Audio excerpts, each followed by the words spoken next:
कृष्ण द्वारिका में थे, उस टाइम राजा थे। तो उस जगह पे एक ब्राह्मण परिवार, तो जब भी बच्चा होता था तो वो मृत्यु हो जाता था, बच्चा होए और मृत्यु हो जाए। तो इसी प्रकार बार बार होने के बाद में वो बहुत एकदम उस राज्य के राजा को गाली दे रहा था। और उस टाइम द्वारिका में राजा भगवान श्री कृष्ण थे। भला बुरा कि ये गलत है राजा, ये राजा की वजह से इस तरीका से हो रहा है, ये बच्चे सब मर रहे हैं, हो रहा वो हो रहा, गाली गुलौज करने लग गया। और अर्जुन सुन करके बोले सावधान, इस तरीका से हमारे राजा को आप गाली नहीं दे सकते हो, क्या हुआ आपके साथ? बोले इस प्रकार हो रहा है। तो अर्जुन ने कहा कि जब भी आपके बालक होने को आए तो आ करके मुझे आप बताना, तो मैं एक बाण मारूंगा, एक तीर मारूंगा, तो इस तरीका से ऐसा मैं पिंजरा की जाल बना दूंगा, उसमें कोई मृत्यु भी आकर के आपके बच्चे को लेकर नहीं जा सकता, कोई मृत्यु भी प्रवेश नहीं कर सकता उस पिंजरा के अंदर। उस बच्चे के चारों ओर मैं एक पिंजरा बना दूंगा, तो इसी प्रकार कुछ नहीं हो सकता आप। तो उसको सांत्वना दी और वो जाकर के अपने पत्नी को बोला कि इसी प्रकार आप कुछ नहीं होगा, जब भी बच्चे होने को आए तो अपन जाकर के सूचना देंगे, इसी प्रकार वो बंदी बना लेंगे तो कोई भी कुछ नहीं होगा। तो उनको थोड़ी तसल्ली मिला। और अब की बार जब बच्चा हुआ, और हमेशा तो मृत्यु हो जाता था, अब की बार वो तो बच्चे बिल्कुल एकदम गायब हो गए। मृत्यु तो होता था लेकिन बच्चे समेत गायब हो गए। ऐसा देख करके जब बच्चा हुआ तो अर्जुन को बोले, अर्जुन आकर के एक तीर में एक पिंजरा ऐसा बना दिया बच्चे के चारों ओर, बच्चे के चारों ओर ऐसा एक पिंजरा ऐसा बन गया कि अब कुछ नहीं हो सकता। करने के बावजूद भी वो बच्चा ऐसा गायब हो गया, वहां से गायब हो गया। मृत्यु तो होता था पहले, शरीर बचता था, अब की बार क्या हुआ, बच्चा ही नहीं दिखा।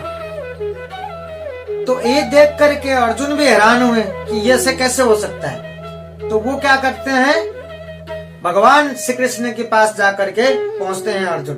बोले ऐसे ऐसे घटना हुआ और ये बार बार गाली गुलौज कर रहा था, तो मैं इस तरीके से सांत्वना दिया था, तो मैंने पिंजरा बना करके रखूंगा, मैंने बनवाया, लेकिन आपकी बार भी वो बच्चा कोई ले जाता है, कहाँ चला जाता पता ही नहीं है।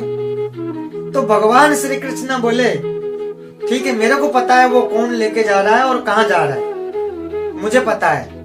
तो रथ निकाले, भगवान श्री कृष्ण बोले आओ रथ में बैठो, अर्जुन को बोले आओ रथ में बैठो। लेकर के कहाँ गए, भमा पुरुष के पास। भमा पुरुष कौन है, महाविष्णु, वो लेटे हुए हैं। वहां जाकर के पहुंच करके दंडवत करे। तो जैसे पूछा उन्होंने, बोले हाँ सारे बच्चे, भमा पुरुष ने भगवान श्री कृष्ण को बोलते हैं कि हाँ सारे बच्चे मैं उठा के ला रहा था। बोले क्यों ला रहे थे, बोले इसीलिए ला रहा था जो आपका दर्शन करना था, जो आपके इतना सुंदर श्रृंगार का, जो आपका सुंदर जो चेहरा के आपके दर्शन करना था। भगवान श्री कृष्ण जो थे हमारे बहुत सुंदर थे, बहुत दिखने में बहुत सुंदर, उनका गढ़न और इतना बन ऐसा था, बहुत सुंदर देखने को थे।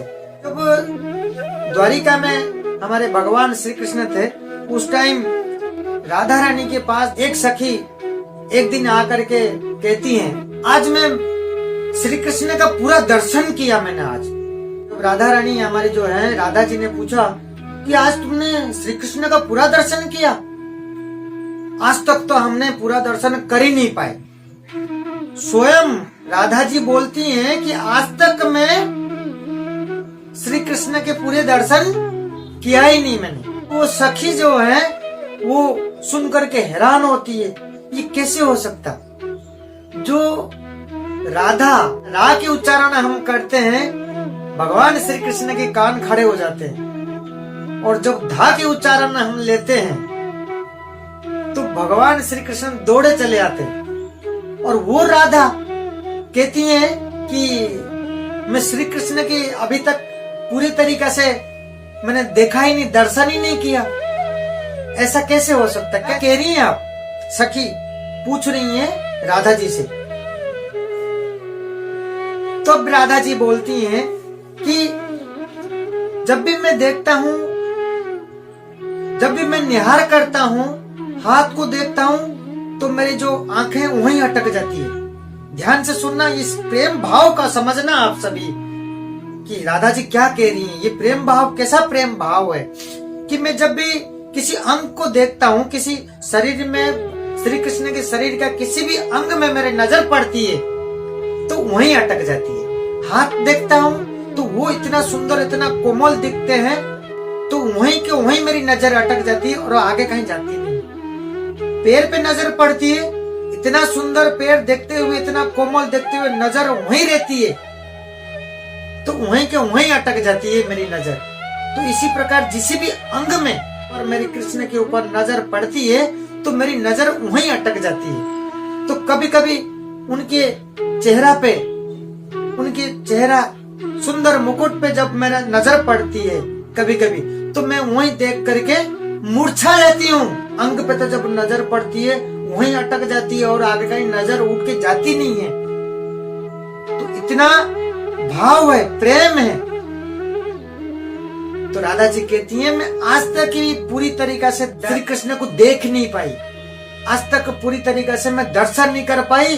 जो तू भाग्यवान है, तूने पूरी तरीका से श्री कृष्ण का दर्शन कर लिया। क्या प्रेम भाव है। मालूम है आप सभी को कि वृंदावन में जगह जगह गूंजती है हमारे ठाकुर जी का नाम, और राधा नाम जो है वो क्या है, परम सुखदायी।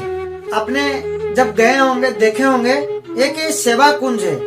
कोई पत्नी होता है, क्या होता है कि हमेशा पत्नी पति का सेवा करता है। पत्नी क्या करती है, हमेशा पति की सेवा करते हैं। कभी आपने सुना कोई पति पत्नी की सेवा कर रहे हैं? तो जो ये जो प्रेम का जो भाव है राधा रानी का, राधा और हमारे श्री कृष्ण के, जैसे नदी बहती है ना, तो ये इनका प्रेम भाव ऐसा है, ये उल्टी बहती है।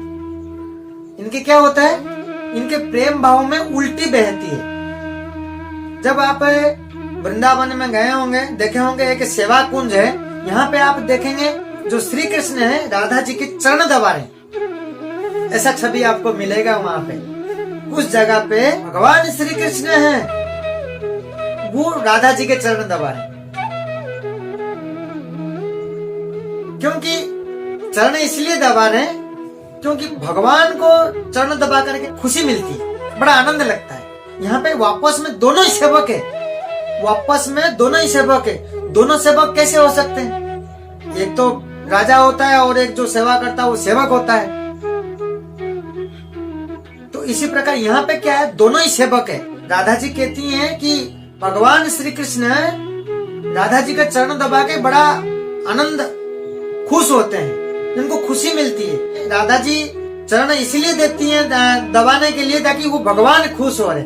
यहाँ पे सेवा है, जो दबा रहे हैं वो सेवा कर रहे हैं, और वो जो दबाने के लिए दे रही है, राधा जी अपना पैर दबाने के लिए दे रखी है, वो भी एक सेवा है।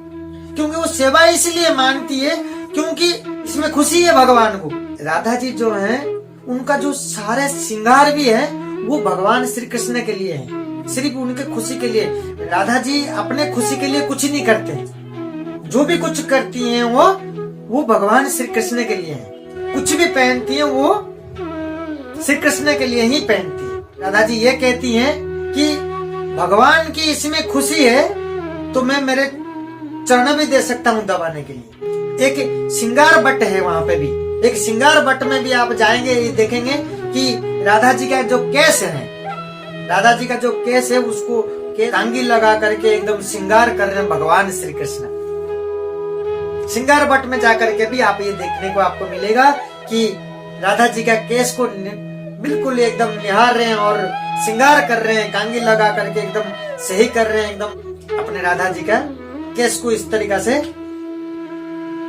श्रृंगार करते हुए आपको देखने को मिलेगा।